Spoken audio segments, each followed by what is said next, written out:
जय हिंद दोस्तों। आज ये इतिहास की दूसरी वीडियो है। इस वीडियो को शेयर करने का उद्देश्य ये है कि आगे इतिहास हमको किस प्रकार से पढ़ना है, इसके बारे में हमें एक रणनीति तय कर लें। आप लोग समझ रहे होंगे कि इससे पहली वाली जो इतिहास की वीडियो ने डाली थी उसमें हमने सिंधु सभ्यता जो है, सिंधु सभ्यता आप लोगों के लिए काफ़ी विस्तार से उसमें सिंधु सभ्यता का वर्णन किया गया है। अब आगे सिंधु सभ्यता का जहाँ आगे चरण होता है तो वैदिक सभ्यता आती है, वैदिक सभ्यता। उसके बाद बुद्ध काल आ जाता है, जिसे हम महाजनपद काल बोलते हैं। उसके बाद फिर मौर्य काल आ जाता है। उसके बाद गुप्त काल आ जाता है ना। उसके बाद फिर छोटे छोटे राज्य हमारे बंटने लगते हैं और बंटने के बाद फिर यहाँ पे मध्यकाल आ जाता है, मध्यकाल। ये हमारी सीरीज चलती है। तो हमको आगे पढ़ना किस तरीके से है उसके बारे में हम आज जानकारी कर ले रहे हैं। ये वीडियो इसलिए शेयर की जा रही है। हो सकता है कुछ लोग कह रहे हो कि भैया आवाज़ आप बहुत धीमे रिकॉर्ड करते हैं, मतलब बहुत धीमे आवाज़ में रिकॉर्ड करते हैं। तो धीमे आवाज़ करने का जो एक उद्देश्य है वो ये है कि आप इस आवाज़ को बड़े ध्यान से समझें, क्योंकि जल्दबाजी और तेज़ तरीके से बोली गई आवाज़ कभी कभी हम स्किप कर देते हैं। तो ऑडियो की प्रॉब्लम नहीं है। अगर आप लोग कमेंट करते हैं तो हम फिर उसको वॉइस रिकॉर्डर लगा के भी रिकॉर्ड किया जाएगा फिर। लेकिन इतने धीमे आवाज़ रिकॉर्ड करने का उद्देश्य यही है कि आप लोग प्रत्येक बात को अच्छी तरीके से सुने और एक इतिहास की सही रणनीति और एक सही डायरेक्शन पकड़ें। ठीक है, देखते हैं कि हमको इतिहास किस प्रकार से पढ़ना है। हमको इतिहास किस प्रकार से पढ़ना है इस बार, क्योंकि इस वीडियो को देखने वाले बहुत सारे लोग होंगे। तो इतिहास में किस तरीके से पढ़ना है देखते हैं। पहले थोड़ा सा डायग्राम बना ले रहे हैं। सबसे पहले देखिए क्या आया है। सबसे पहले देखते हैं वैदिक काल। वैदिक काल, वैदिक काल, क्योंकि हम सिंधु घाटी सभ्यता पढ़ चुके हैं। उसके बाद वैदिक काल के बाद और अच्छी तरीके से लिखते तो वैदिक काल, वैदिक काल, वैदिक काल के बाद वैदिक काल किसको बोलते हैं? जिसमें वेदों पर आधारित जो काल होता है, जिसमें 4 वेदों की वर्णन होता है। एक इसको 2 भागों में बांटते हैं, एक ऋग्वैदिक काल, एक उत्तर वैदिक काल। ये तो बहुत सरल होता है। 4 वेदों पर आधारित जिस संस्कृति और जिस सभ्यता का हमको जानकारी होती है उसे वैदिक काल कहा जाता है। इसके बाद इस ब्राह्मण धर्म या वैदिक धर्म के विरोध में 2 धर्म आए थे। 2 नहीं, बहुत सारे धर्म आए थे। बुद्ध काल और जैन काल। बुद्ध धर्म और जैन धर्म तो एक बहुत बड़े स्तर पर थे, और छोटे छोटे धर्म भी थे, संप्रदाय थे। बौद्ध धर्म कहता है कि इस समय में 62 धर्म संप्रदाय थे, 62। और जैन धर्म कहता है कि 363, मतलब 363 संप्रदाय थे। ये बात है, हम लोग बाद में पढ़ेंगे। अभी तो हम केवल कुछ बनाने की कोशिश कर रहे हैं, एक डायग्राम। तो वैदिक काल समझ गए होंगे। दूसरा होता बुद्ध काल। बुद्ध काल, बुद्ध काल को ही बोलते हैं महाजनपद काल। महाजनपद काल, बुद्ध काल को ही महाजनपद काल बोलते हैं। तीसरा जो काल आता है वो कहता है मौर्य काल। आप लोगों ने थोड़ा थोड़ा स्टोरी सुना होगा। मौर्य काल, मौर्य काल। जो चौथा है उसको बोलते हैं मौर्योत्तर काल। मौर्यों के बाद पतन होने लगा था, तो मौर्योत्तर काल मतलब मौर्य साम्राज्य से टूटकर बहुत छोटे छोटे राज्य बनने लगे थे, तो इसको मौर्योत्तर काल। अगला वाला जो है उसको कहते हैं गुप्त काल। मतलब ये बड़े हैं, बड़े तौर पर, जिसको हम, क्योंकि प्राचीन इतिहास को संस्कृति और सभ्यता भी बोलते हैं, संस्कृति और विरासत ही बोलते हैं, तो उसके एवज से हमको इसको पढ़ना पड़ेगा। गुप्त काल। गुप्त काल के बाद गुप्तोत्तर काल। उत्तर का मतलब सीधा ही होता है कि उसके बाद का काल। गुप्तोत्तर, गुप्तोत्तर, गुप्तोत्तर काल, गुप्तोत्तर काल, गुप्तोत्तर काल। उसके बाद होता है पूर्व मध्यकाल। पूर्व मध्यकाल, पूर्व मध्यकाल। और उसके बाद मध्यकाल हो जाता है। तो मध्यकाल जब आएगा तो मध्यकाल तो मतलब क्या है, वो तो अपना मध्यकालीन इतिहास में आ जाएगा। तो इसके बाद क्या आ जाता है, मध्यकालीन इतिहास। तो हमने जो प्राचीन इतिहास है उसके कई टुकड़े किए, आप समझ रहे होंगे। एक तो वैदिक काल, दूसरा बुद्ध काल, तीसरा मौर्य काल, अगला मौर्योत्तर काल, फिर गुप्त काल, गुप्तोत्तर काल, पूर्व मध्यकाल। आपको भी ये लाइन याद रहना चाहिए। वैदिक काल, उसके बाद बुद्ध आ जाएंगे तो बुद्ध काल या महाजनपद काल, उसके बाद मौर्यकाल और गुप्तकाल। लेकिन जब मौर्य आया तो मौर्योत्तर हो जाएगा, गुप्त आया तो गुप्तोत्तर हो जाएगा। उसके बाद मध्यकाल तो है, लेकिन मध्यकाल से पहले पूर्व मध्यकाल भी आता है। ठीक है, अब देख ले रहे हैं इनका थोड़ा कालक्रम, मोटा मोटा कालक्रम देखेंगे। हमको जरूरी नहीं है कि वही कालक्रम, एक मोटा मोटा कालक्रम हम लोग देख लेंगे। वैदिक सभ्यता जो है वो 1500 बीसी, बीसी मतलब ईसा पूर्व, 1500 बीसी से लेके कब तक रही, लगभग 600 बीसी तक रही है, 600 ईसा पूर्व तक रही, मोटा मोटा मान के चलेंगे। लेकिन 600 ईसा पूर्व के समय पर बुद्ध, जैन और बौद्ध का खूब वर्चस्व बढ़ा और लगभग 400 बीसी तक, लगभग 400 बीसी तक ये वर्चस्व रहा। मतलब जैन धर्म और बौद्ध धर्म लगभग 600 से लेकर 400 बीसी के बीच में रहे। इसी को महाजनपद भी बोलते हैं। इसी समय पर 16 महाजनपदों का भी समय मिलता है। उसके बाद देखते हैं मौर्यकाल। मौर्यकाल मोटा मोटा 400 बीसी के लगभग आया, 400 बीसी से लेके 200 बीसी, लगभग 200 काल में हम इसको तोड़ रहे हैं। अभी केवल हम एक सुविधा के लिए तोड़ रहे हैं। ठीक है, ये हो जाएगा 200 बीसी से लेके, क्योंकि 200 बीसी के बाद साम्राज्य टूटने लगा था मौर्यकाल, अशोक के समय तक ही रहा था, फिर अशोक के बाद तो टूटने लगा था फिर वो। तो 200 बीसी से 300 बीसी, क्योंकि अब बीसी खत्म हो गया तो 300 ईस्वी रहेगा। ये क्या रहेगा, 300 ईस्वी। ईस्वी यहाँ से देखिए ईस्वी शुरू हो गया मौर्योत्तर काल के बाद। उसके बाद गुप्त आ जाएंगे तुम्हारे, ईस्वी में आए गुप्त 300 ईस्वी के लगभग, 300 ईस्वी से लगभग 600 ईस्वी के बीच, लगभग 600 ईस्वी के बीच। उसके बाद गुप्तोत्तर काल की बात करते तो 600 से लेके 750 मान के चलिए, 600 ईस्वी से लेके 750 ईस्वी।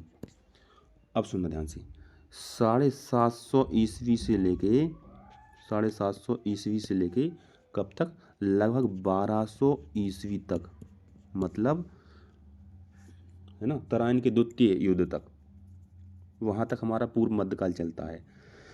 उसके बाद फिर मुस्लिम शक्ति आने लगती। मुस्लिम शक्ति तो पूर्व मध्यकाल में ही आने लगी थी। मुस्लिम शक्ति जब आने लगती है तो फिर जो हमारा मध्यकालीन इतिहास है वो शुरू हो जाता है। एक विद्वान है, पश्चिमी विद्वान है, उन्होंने कहा है कि प्राचीन जो इतिहास है उसको मतलब पूरे इतिहास को उन्होंने 3 धर्म के आधार पर बांटा है। कौन कौन से धर्म के आधार पर बांटा है, मतलब ब्राह्मण धर्म यानी कि हिंदू, उसके बाद मुस्लिम, उसके बाद अंग्रेज। ये उन्होंने कहा है। उन्होंने कहा प्राचीन जो इतिहास है उसमें हमको हिंदू लोगों के बारे में पढ़ना है ना, मध्यकालीन इतिहास है वो मुस्लिमों के बारे में, और आधुनिक इतिहास है वो हमारा अंग्रेजों के बारे में। और सही भी कहा है एक तरीके से कहा जाए तो, है ना। लेकिन ये वाला इतिहास संप्रदायवाद को बढ़ावा देता है, संप्रदाय को बढ़ा देता है, मतलब कट्टरता उत्पन्न करता है, इसलिए इसको गलत माना जाता है। लेकिन अगर इसको हम देखें तो ब्राह्मण, भाई हमारा मध्यकाल से पहले यही तो थे, हिंदू ही लोग तो थे। अभी तक हम लोग देखते आ रहे हैं, वैदिक काल में ऋषि मुनि थे, ये महाजनपद काल में क्षत्रिय लोग थे, और ऋषि जो पुरोहित लोग थे, शूद्र थे, ब्राह्मण वैश्य क्षत्रिय शूद्र का काल था। तो लगभग यहाँ तक सभी लोग इसी प्रकार का काल था। लेकिन जब पूर्व मध्यकाल आता है या मध्यकाल आता है तो मोहम्मद 712 मोहम्मद बिन कासिम के आक्रमण से लेकर जो दिल्ली सल्तनत में जितने भी राजा होते हैं, चाहे कुतुबुद्दीन ऐबक हो, इल्तुतमिश हो, चाहे अपना इब्राहिम लोदी हो, सभी मुस्लिम थे। उनके बाद फिर अंग्रेजी भी इसी में आ जाएंगे, सॉरी अंग्रेज नहीं, जो हमारे मुग़ल रहेंगे। मुग़ल इसमें इस मुस्लिमों में 2 सत्ताएँ जो हैं रहती हैं, एक सुल्तान और एक मुग़ल। सुल्तान और मुग़ल मतलब दिल्ली के सुल्तान, दिल्ली सल्तनत जो थी, और मुग़ल साम्राज्य, ये 2 आ जाते हैं। उसके बाद आधुनिक इतिहास में अंग्रेज, हमने कहा है आपसे, पश्चिमी लोग जो आने लगे थे, अपनी कंपनी लेकर आने लगे थे, उन्होंने भारत पर अधिकार कर लिया था, भारत को उपनिवेश बना लिया था, तो ये अंग्रेजों का इतिहास। तो इस प्रकार से हम जान रहे हैं कि ये पूर्व मध्यकाल हो जाएगा। पूर्व मध्यकाल तक हमारे हिंदू राजाओं का वर्चस्व रहा था। उसके बाद यहाँ से दिल्ली सल्तनत की जैसी शुरुआत होती तो क्या स्टार्ट हो जाता है, यहाँ से शुरू हो जाता है मध्यकाल। तो मध्यकाल की हम बाद में बात करेंगे, पहले हम तो इस इतिहास की लाइन पढ़ ले रहे हैं कि हमको इस वाले इतिहास को कैसे पढ़ना है, प्राचीन इतिहास को। ठीक है, प्राचीन इतिहास को पढ़ना अपने आप में एक चुनौती होती भाई।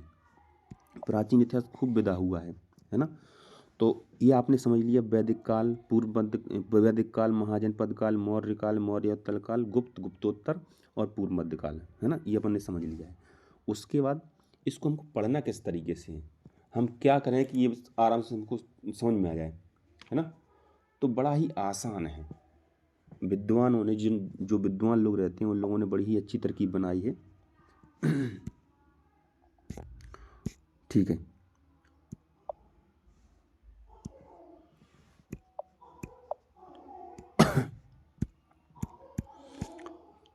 ठीक है।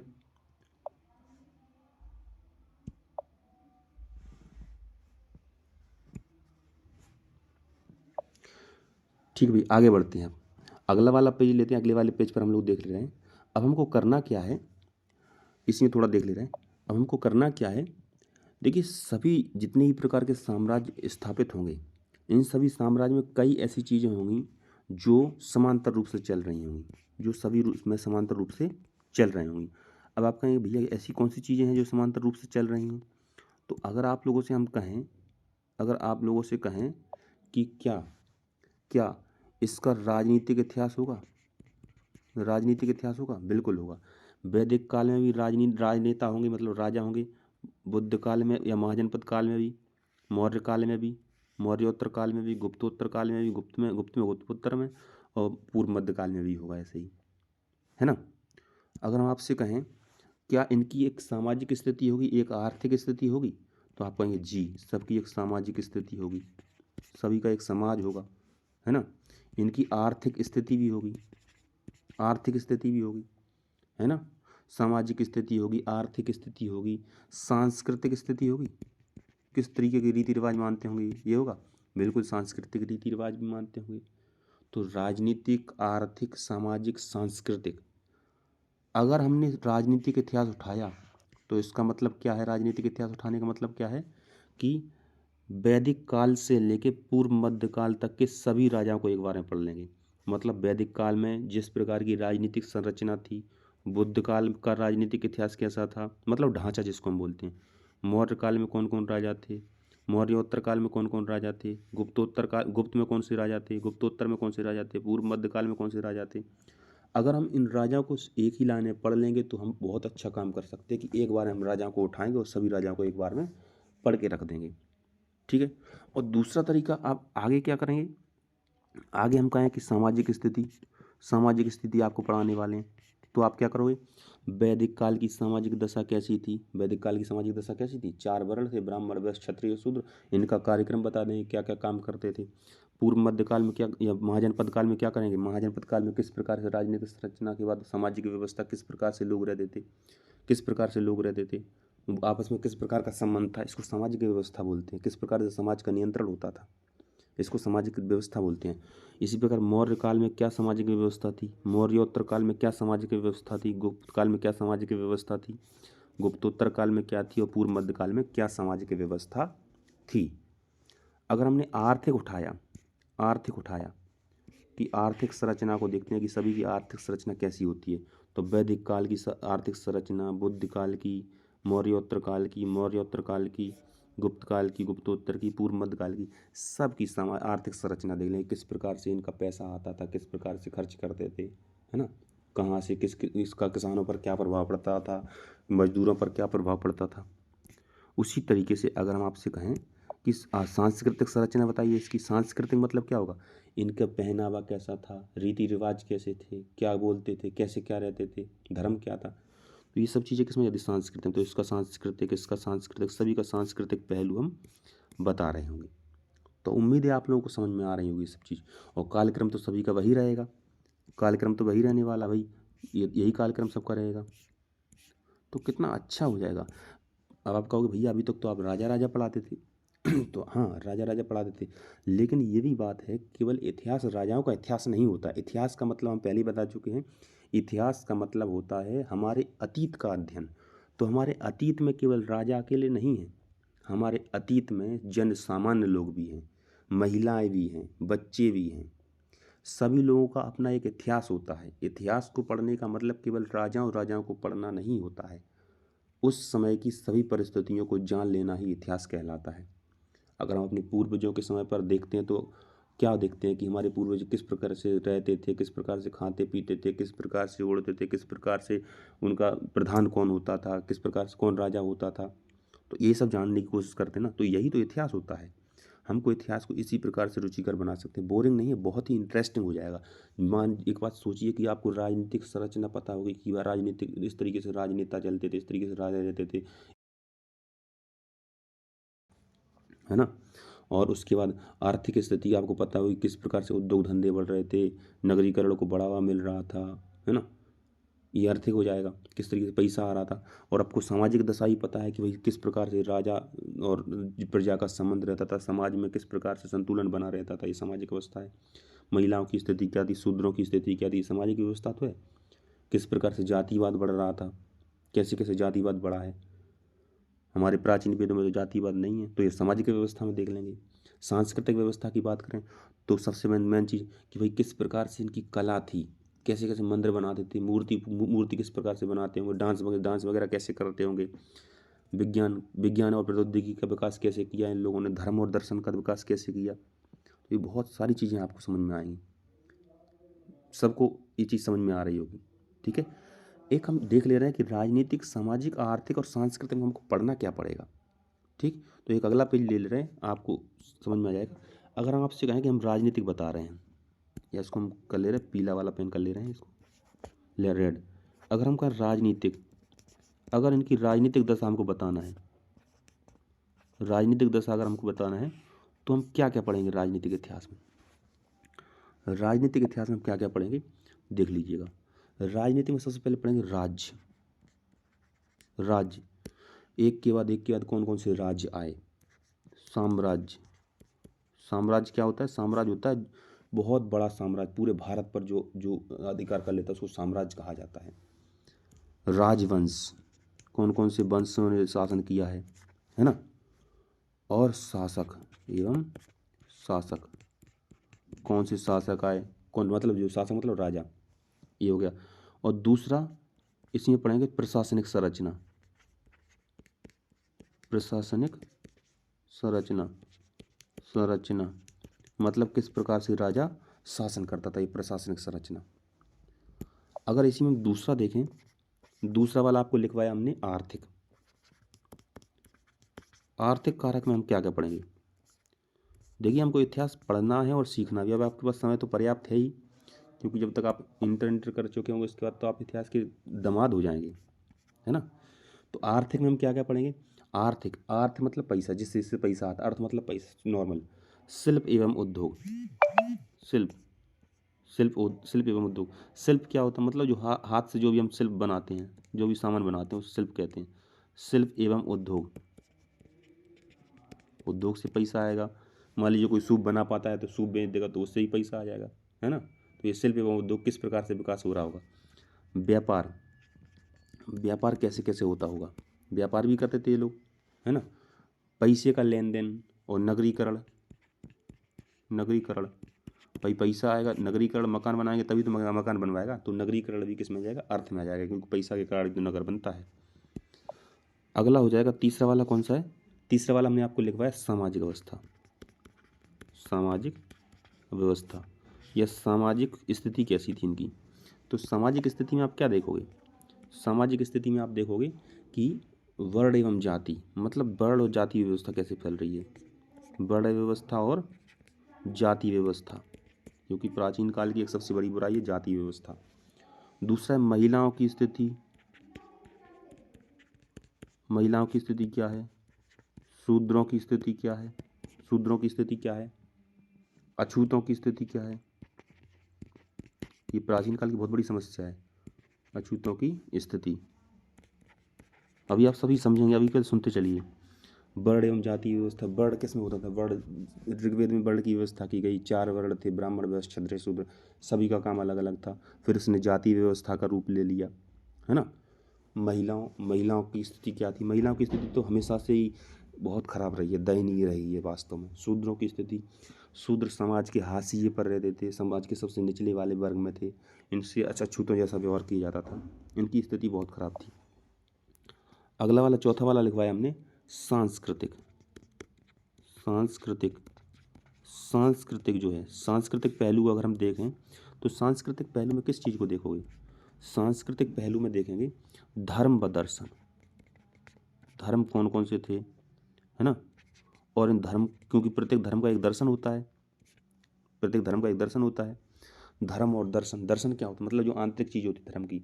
जैसे मुस्लिम धर्म को मान के चलें, मुस्लिम धर्म का जो मूल तत्व क्या है, वो है एकेश्वरवाद, कि वो कहता है कि भगवान एक है। इस्लाम धर्म का ये अच्छा पहलू है। तो इस तरीके का हर एक धर्म का एक दर्शन होता है ना। बौद्ध धर्म का दर्शन क्या होता है, बौद्ध धर्म का दर्शन होता है कि कर्म, कर्म व्यक्ति का कर्म ही एक जन्म से दूसरे जन्म में जाता है, मतलब वो कर्म में विश्वास करता है, आत्मा में विश्वास नहीं करता है। ठीक है, तो धर्म या दर्शन। भाषा और साहित्य, मतलब भाषा कैसी थी, भाषा व साहित्य, भाषा व साहित्य, क्योंकि भाषा से ही साहित्य बनता है। भाषा व साहित्य, भाषा और साहित्य, मान के चलिए भाषा अच्छी होगी तो अच्छा साहित्य भी होगा। संस्कृत भाषा थी कि कौन सी भाषा थी, तो भाषा का भी अपना एक विकास है, क्रमिक विकास है। और भाषा और साहित्य, भाषा व साहित्य, ये हमको किसमें पढ़ना है, ये हमको संस्कृति में पढ़ना। हमारी संस्कृति यही है। आप लोग पढ़ते हैं संस्कृत, पाली, प्राकृत, अपभ्रंश, अपठ, फिर उसके बाद हिंदी बनी है। संस्कृत, पाली, प्राकृत, अपभ्रंश, अपठ, ये क्रम है ना। उसके बाद हम पढ़ेंगे कला। अब कला का मतलब चित्रकला थोड़ी होगी। कला का मतलब जैसे हम स्थापत्य कला है। स्थापत्य मतलब जितने हम बहुत सारे मंदिर देखते हैं, मीनार देखते हैं, गुंबद देखते हैं, स्तूप देखते हैं। सांची का स्तूप आप लोगों ने सुना होगा। स्थापत्य कला हुई, मूर्ति कला हुई, बहुत सारी मूर्तियाँ हम लोग देखते हैं, ये कैसी बनती हैं। तो कला का मतलब वो सब चीज़ें होंगी। चित्रकला भी इसी में आ जाएगा, संगीत एवं नृत्य भी इसी में आ जाएगा, है ना। उसके बाद विज्ञान एवं प्रौद्योगिकी, मतलब टेक्नोलॉजी, प्रौद्योगिकी, विज्ञान एवं प्रौद्योगिकी। अब विज्ञान मतलब साइंस, साइंस मतलब दिमाग, प्रौद्योगिकी मतलब इनोवेशन, नए नए। जैसे पहले पानी निकालने के लिए क्या करते थे लोग, रहट का प्रयोग। पहले किस चीज़ का, पहले तो कुएँ तालाबों से पानी पीते थे। कुएँ से पानी निकालने की कोई युक्ति ही नहीं थी। तो जब आप देखोगे कि जब तुगलक वंश वगैरह आएगा, जब मतलब जब हमारा मौर्य काल आएगा, तो हम देखेंगे कि इस समय पे रहट का प्रयोग हुआ, उसको साकिया ही बोलते हैं। रहट का प्रयोग हुआ, उससे पानी निकलने लगा। घड़िया का प्रयोग हुआ, जिसमें बाल्टी डाल के हम क्या निकालेंगे, पानी निकालने लगे। नहरों का आविष्कार हुआ, ये टेक्नोलॉजी है। इनसे शासन को पैसा मिलता था। जैसे नहरें बना दी, नहरों से क्या हुआ, वो जैसे किसान सींचेगा तो उसके बाद उसके बदले पैसा भी देता था किसान। तो ये सब चीज़ें हैं। उसके बाद हम देखो एक इसके पहले वाले पेज पर आते हैं। आप, उम्मीद है आप लोग को ये सब चीज़ें समझ में आ रही होंगी कि ये वैदिक, बुद्ध महाजनपद, मौर्य काल, मौर्योत्तर, गुप्तोत्तर, पूर्व मध्यकाल, इतने प्रकार के हमको इतने प्राचीन इतिहास को हमने इन कितने भागों में बांटा, 7 भागों में बांटा। बहुत छोटा छोटा पढ़ना, ज़्यादा नहीं पढ़ना, लेकिन आपको एक बहुत अच्छी समझ मिल जाएगी। आप सोचने लगेंगे चीज़ों पर, जो आप उससे गुजरेंगे। अभी आप रट देते इतिहास को, फिर आप सोचेंगे। अभी तो केवल प्राचीन इतिहास चल रहा है, मध्यकालीन इतिहास में भी हम ऐसे ही करने वाले हैं, और आधुनिक इतिहास में तो भाई बल्ले बल्ले हो जाएगी। ठीक है, तो आप इतिहास को सीखिए। जब आप इतनी सोचिए, इतनी सारी चीज़ें आपको आ रही होंगी कि आप इसी को राज्य, साम्राज्य, राजा, महाराजा सब कुछ जानते होंगे, शिल्प एवं उद्योग के बारे में जानते होंगे, पैसे के बारे में जानते होंगे, व्यापार के बारे में जानते होंगे, धर्म, भाषा, साहित्य, सभी चीज़ों के बारे में जानते होंगे आप चर्चा करेंगे, सीखेंगे नहीं, आप चर्चा करेंगे, आप नई नई चीज़ें इसमें खोजेंगे। ये चीज़ अच्छा, ये चीज़ है, हाँ यही चीज़ है, समझ रहे ना। फैक्ट जो आप पढ़ रहे हैं वो तो एक फैक्ट है, वो तो आप कर ही लेंगे, वो तो आप कर ही लेंगे, कोई बड़ी बात थोड़ी है।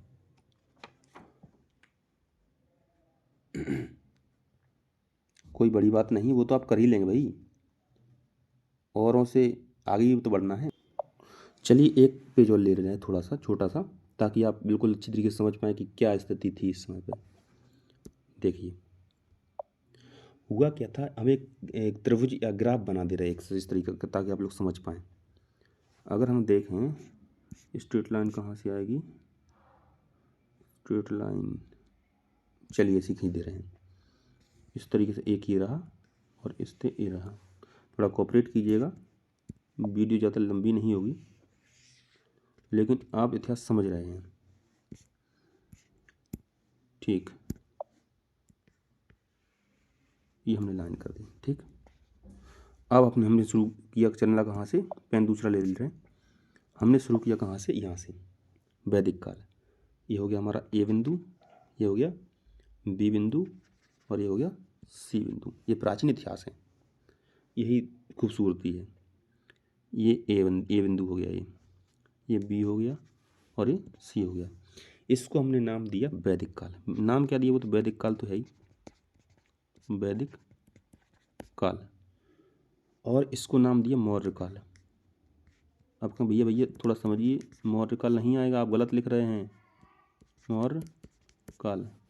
इसको हमने नाम दिया पूर्व मध्यकाल। अरे भैया आपने तो तीन लोगों का नाम लिखा, पूर्व मध्यकाल, पूर्व मध्यकाल, कोई बात नहीं, और लोगों का नाम लिख दे रहे हैं, पूर्व मध्यकाल। यहाँ पे हमने किया इसको हमने कह दिया बुद्ध काल। बुद्ध काल को और क्या कहते हैं बताइए आप लोग, महाजनपद, ठीक है, महाजनपद। अब इस तरफ हमने क्या कर दिया, 3, 1 है ना, 2 और 3। कि भैया ये क्या बना रहे हैं आप, तो समझिएगा ध्यान से। इसको बोलते हैं मौर्योत्तर काल, मौर्योत्तर काल। इसको आप क्या बोलेंगे, इसको तो मौर्योत्तर बोल दिया, इसको क्या बोलेंगे, गुप्त काल, गुप्त काल। इसको क्या बोलेंगे, गुप्तोत्तर। ये ग्राफ क्या दिखाता है, ग्राफ दिखाता है, अच्छा एक चीज़ और समझ लीजिए थोड़ा सा। ये जो है, जो आप लोग देख रहे हैं, ये काल जनजातीय काल था। ये लोग जनजातीय तो थे, जनजातीय से क्या हो रहे थे, सब हो रहे थे। वैदिक काल जो था, वैदिक काल से लेके जब मौर्य काल तक रहेंगे तो क्या हो जाएगा, जनजातीय से क्या बन गए, राजा बनने लगे, है ना, फिर राजा से फिर फकीर बनने लगे। ये भी तो मान के चलिए भाई, हम जा रहे हैं कहाँ से, इधर से इधर जा रहे हैं। यहाँ से मौर्य काल में बहुत विशाल साम्राज्य बन गया था। धीरे धीरे हम लोग क्या सब होना शुरू हुए, है ना। वैदिक काल क्या था, ये ग्रामीण काल था, ग्रामीण समय था। जैसे जैसे जैसे समय बड़ा, बुद्ध काल आया, थोड़ा थोड़ा कस्बा टाइप का बनने लगा, ये लोग अपना दिमाग विकसित करने लगे, है ना। उसके बाद राजा महाराजा बनने लगे। महाजनपद काल के बाद हम लोग देखते हैं, महाजनपद काल में, बुद्ध काल में 16 महाजनपदों का जिक्र मिलता है। उसके बाद एक अखिल भारतीय साम्राज्य मौर्य काल का जन्म हुआ। मौर्य काल के बाद मौर्य काल बिखरने लगा और क्या बनने लगा, मौर्य काल के बाद क्या बनने लगा, मौर्योत्तर का छोटे छोटे टुकड़ों में टूट गया। उसके बाद एक राजा आया श्रीगुप्त, उसने ये गुप्त वंश की शुरुआत करती, फिर गुप्त काल भी बिखरने लगा तो गुप्तोत्तर काल हो गया। और उसके बाद गुप्तोत्तर काल के बाद धीरे धीरे राजपूत काल या पूर्व काल जो है, सॉरी राजपूत काल नहीं, पूर्व मध्य काल आ गया, पूर्व मध्य काल आ गया। और ये सभी नगरीय काल थे, ये था नगरीय काल था, ये सभी नगरीय काल थे, लेकिन ये जनजातीय काल था। तो देखिए वैदिक सभ्यता भी 2 भागों में कटी थी, है ना। एक ऋग्वैदिक काल वाली थी, ये पढ़ने वाली चीज़ है, ऋग्वैदिक, और ये था उत्तर वैदिक, उत्तर वैदिक, उत्तर वैदिक। यहाँ पर भी हम देख सकते हैं, बुद्ध काल में हम 16 महाजनपदों का उल्लेख मानते हैं। कितने महाजनपदों का, 16 महाजनपदों का। वो राजनीतिक व्यवस्था है और बहुत सारे धार्मिक संप्रदाय भी इसी में होते हैं। मौर्य काल में बहुत सारे राजा हम देखते हैं, और इसमें हम क्या देखते हैं, महाजनपद में हम देखते हैं बहुत सारे वंश भी देखते हैं, है ना। और मौर्य काल में तो बहुत सारे राजा देखते हैं, अशोक का नाम इसी में आता है, अशोक महान का नाम, है ना। मौर्योत्तर काल में छोटे छोटे देख लेते हैं, जैसे मौर्य, शुंग, कंड, है ना। 3 प्रकार के राजवंश बनने लगते हैं मौर्योत्तर में। एक इनके उत्तराधिकारी राज, एक विरोधी राज, और एक इनसे बाहर वाले राज। गुप्त तो देखिए, गुप्तोत्तर, गुप्त में भी, गुप्त के बाद ही बहुत सारे साम्राज्य टूटने लगते हैं। तो आप लोग देख रहे होंगे कि एक हो रहा छोटा वाला, एक हो रहा बड़ा साम्राज्य, और बड़े साम्राज्य से टूट के क्या बन रहा है, बड़े साम्राज्य से टूट के क्या बन रहा है, छोटे साम्राज्य। फिर एक बड़ा साम्राज्य बन रहा है, फिर टूट रहा है, फिर बड़ा, फिर छोटा। इतिहास में यही हुआ है। अगर हम एक और आपको ग्राफ बनाए एक अगले पेज में, तो आपको समझ में आएगा। देखिए, जो पहली नगरीय सभ्यता कौन सी थी, प्रथम नगरीय सभ्यता कौन सी थी, अगर नगरीय सभ्यता की बात करें, नगरीय सभ्यता, प्रथम नगरीय सभ्यता कौन सी थी, नगरीय सभ्यता में पहली सभ्यता कौन सी थी, या पहली सभ्यता कौन सी थी, तो आप देखोगे पहली सभ्यता हम लिखेंगे सिंधु सभ्यता, सिंधु सभ्यता। दूसरी नगरीय सभ्यता कौन सी थी, दूसरी नगरीय सभ्यता थी महाजनपद, महाजनपद काल, है ना। महाजनपद काल के बाद फिर टूटन स्टार्ट हुआ, महाजनपद काल के बाद मौर्य काल आया, मौर्य काल के बाद गुप्त आया, गुप्त के बाद गुप्तोत्तर आया, और धीरे धीरे इस प्रकार से आगे बढ़ता हुआ मामला बढ़ा। इस प्रकार से नगरीय सभ्यता का वर्णन किया जाता है। कई बार क्वेश्चन आता है कि पहली नगरीय सभ्यता कौन सी थी? सिंधु, दूसरी महाजनपद। फिर बिखर जाएगा, फिर आएगा दिल्ली सल्तनत, तीसरी कौन सी हो जाएगी? दिल्ली। फिर कौन हो जाएगा? दिल्ली सल्तनत में बहुत सारे राजा हो जाएंगे, दिल्ली सल्तनत। उसके बाद आ जाएंगे चौथी मुगल, है ना, फिर उसके बाद अंग्रेज। तो इस प्रकार से सभ्यताएं हैं, वो आप जब आप अध्ययन करेंगे तो अध्ययन के क्रम में आप सीख जाएंगे। ठीक है, तो आप लोग देख रहे हो किस प्रकार से हम लोग देख रहे हैं इन सब चीज़ों को और सीख रहे हैं। तो एक हमें लगता है कि इतिहास की आपको एक लाइन समझ में आ गई होगी, लाइन में आप किस प्रकार से हमको इतिहास पढ़ना है, और बहुत ही इंटरेस्टिंग होने वाला है, क्योंकि अब तो किसी को जोड़ने वाला सिस्टम तो कुछ है ही नहीं। जोड़ने वाला सिस्टम तो केवल इक्का दुक्का के लोगों को ही जोड़ा जाएगा, लेकिन हाँ, ये यूट्यूब की सीरीज तो रेगुलर चलेगी, ये सबके लिए ओपन है। ठीक है, इसको देखते रहिए और इतिहास को करते रहिए। इतिहास जैसे ही हम इतिहास के समांतर और ये वीडियो अपलोड करते रहेंगे, जैसे कि पॉलिटी के वीडियो हैं, भूगोल की वीडियो हैं, धीरे धीरे आपको मैप से बनाना भी सिखाते रहेंगे। ठीक है, तो देखते रहेंगे। इतिहास को इसी क्रम में हमको पढ़ना है कि इतिहास पहले हमको देखना है कि वैदिक सभ्यता क्या है, उसका वैदिक सभ्यता के बाद जो है वैदिक सभ्यता, बुद्ध काल, मौर्य काल, मौर्योत्तर काल, गुप्त काल, गुप्तोत्तर, मध्यकाल, है ना। इस प्रकार से हमको सबकी राजनीतिक संरचना देखना है। इन सातों की राजनीतिक संरचना एक बार में देख लेंगे, सामाजिक संरचना एक बार में देख लेंगे, आर्थिक संरचना एक बार में देख लेंगे, और सांस्कृतिक संरचना एक बार में देख लेंगे। और इन संरचनाओं के बारे में या इन व्यवस्थाओं के अंदर आता क्या क्या है। जैसे हम राजनीतिक संरचना पढ़ेंगे तो इसके अंदर क्या पढ़ेंगे, तो आपने आपको बताया कि राज्य, साम्राज्य, राजवंश, शासक, प्रशासनिक संरचना, इन सभी के बारे में हम लोग क्या करेंगे, पढ़ रहे होंगे। जैसे राज्य हो गया, साम्राज्य हो गया, राजवंश, शासक, प्रशासनिक संरचना, इन सभी के बारे में। जैसे आर्थिक संरचना पढ़ रहे हैं या आर्थिक व्यवस्था पढ़ रहे हैं, शिल्प एवं उद्योग के बारे में पढ़ लेंगे, व्यापार के बारे में पढ़ लेंगे, किस किस चीज़ का व्यापार होता था, नगरीकरण के बारे में पढ़ लेंगे। अगर सामाजिक व्यवस्था के बारे में पढ़ रहे हैं तो वर्ग एवं जाति के बारे में, महिलाओं के बारे में, शूद्रों के अछूतों के बारे में, सांस्कृतिक, धर्म और दर्शन, भाषा, साहित्य, कला, विज्ञान एवं प्रौद्योगिकी। अगर आवाज़ आपको तेज चाहिए तो कमेंट करके ज़रूर बताएंगे। आवाज़ तेज भी आ सकती है, कोई दिक्कत नहीं, लेकिन आवाज़ जैसी हम तेज करेंगे आप लोग सुनना कम कर देंगे, अपेक्षाकृत आपको फिर इंटरेस्ट नहीं लेंगे। आप लोग भी देख रहे हो कि हमारी आवाज़ थोड़ा आप लोग लग रहे हो कि जैसे ऐसा लगता है कि रियल आवाज़ है, और सुनना आप चाह रहे हैं इसको, मतलब अंदर से आता है कि हमको सुनना चाहिए इस आवाज़ को, है ना। वो तो सही है, सुनना ही चाहिए, सुनना ही चाहिए। तो ठीक है, फिर अगली क्लास में मिलते हैं। अगली क्लास जो है हमारी आगे आएगी कुछ समय बाद या कुछ दिनों के बाद।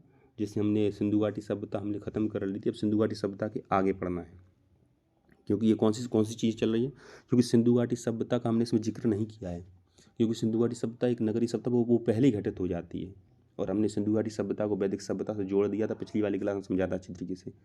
यहाँ से वैदिक काल से लेके मध्यकाल तक की यही व्यवस्था रहने वाली है, जो हमने आपको भी बताई है। ये वैदिक काल से लेके मध्यकाल तक व्यवस्था रहेगी, फिर मध्यकाल से लेके आधुनिक काल तक व्यवस्था रहेगी, फिर आधुनिक का अलग चार्ट बनेगा। मतलब 3 इतिहास, तीनों का एक बेहतरीन चार्ट आपको मिलेगा। इस तरीके इस चार्ट को चाहे तो आप लिख सकते हैं, लेकिन इसको याद रखिएगा, इसी चार्ट पे हमको चलना है। ठीक है, जय हिंद सभी को।